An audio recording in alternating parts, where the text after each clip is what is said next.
দেখো আমি তোমাদেরকে জামাই ষষ্ঠীর গেট রেডি ভিডিওটা দিতেই ভুলে গেছি। তো চলো আজকে তোমাদের সাথে শেয়ার করি জামাই ষষ্ঠীর গেট রেডি ভিডিওটা। তো আমি পরেছিলাম একটা মেরুন কালারের চুড়িদার, যেটা আমি মিশো থেকে নিয়েছিলাম আমার অ্যানিভার্সারির সময়তে, যখন আমরা তারাপীঠে পুজো দিতে যাই। তো সেটাই আমি আজকে পরে নিয়েছিলাম, শাড়ি একদমই পরিনি গো। হালকা করে একটুখানি জাস্ট গালগুলো লাল করেছিলাম লিপস্টিক দিয়ে, কম্প্যাক্ট দিয়ে শেড করেছিলাম, লাইনার পরেছিলাম, মাস্কারা দিচ্ছি, ব্যাস আর কিচ্ছু নাই গরমে।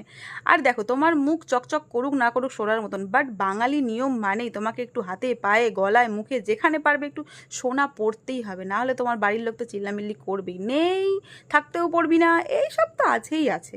তারপর একটু হালকা করে সিঁদুর পরে নিলাম, ব্যাস একদম আমার লুকটা কমপ্লিট। আর ছোট্ট করে যে চুলটা কেটেছিলাম, চুলটাকে ছেড়ে একটু মাথাটা এদিক ওদিক নাড়িয়ে নিলাম। কেমন লাগছে আমার এই লুকটা তোমরা প্লিজ আমাকে কমেন্ট করে জানিও কিন্তু। আর যদি তোমরা এই চুড়িদারটা নিতে চাও তো আমাকে প্লিজ কমেন্ট করে জানিও, আমি তোমাদেরকে লিঙ্কটা দিয়ে দেবো কমেন্ট সেকশানে। বাই।